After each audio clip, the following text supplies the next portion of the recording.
I think he's willing to put himself in dangerous situations because he believes so much in his faith. And he's willing to put himself in danger for himself and his fellow Mormons and his wife. War in this territory. If these natives here don't murder you, you got the Wasatch Mountain Range. Grizzlies, wolves, riled up Mormons. We are the chosen! Why this particular time period with the Mountain Meadows Massacre as the sort of inciting incident for the show? Mark L. Smith and I, there were two kind of things that we were talking about. And one was just sort of the nature of violence as we were watching it unfold in the world today. We just keep repeating the same thing, and we can't seem to stop it. We were also big fans of historical period pieces. And there's a movie called Jeremiah Johnson that we both loved that Robert Redford was in. And we were interested in that genre in that period of time. That led us to 1857, the Mormon Meadows Massacre, which was a horrific massacre of about 150 travelers in southern Utah. And we thought that that would give us the necessary inciting incident to kind of give birth to the entire series. Jacob is a Mormon on his way to Utah as Brigham Young has kind of started to create this oasis, this safe haven for Mormons in Salt Lake City. He's traveling with a group of fellow Mormons and his newly wedded wife, Abish. And there's a massacre on his people. Pretty much everyone is killed.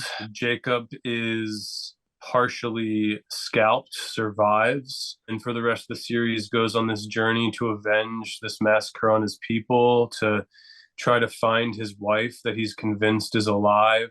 Abish is a young woman who is unapologetically searching for her freedom. You meet her as a pious Mormon wife. She gets captured and taken by the Wolf Clan, who's a splintered off Shoshone group.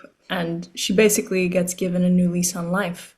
She faces brutality and finds a new spirituality in herself. Dane, what do you think scares Jacob more, like the violence of the frontier or a crisis of his faith? You know, I don't think Jacob operates from a place of fear. I think he's willing to put himself in dangerous situations because he believes so much in his faith. I think he doesn't see his faith as a crisis. He sees it as something that is important to him and that he was chosen for and that he was meant to make this journey. You know, I think that, and he's willing to put himself in danger for himself and his fellow Mormons and his wife. And I think his faith is always his guiding light in this entire story. Through all the tough times he goes through, he always has faith that he's going to find his Abish and things are going to be okay. What can you tell us about your character, Red Feather? What did you draw on to play him? Definitely the rawness, the realness, and the truth that's going to be spoken about the situation that went on there, kind of based loosely off the Meadows Massacre.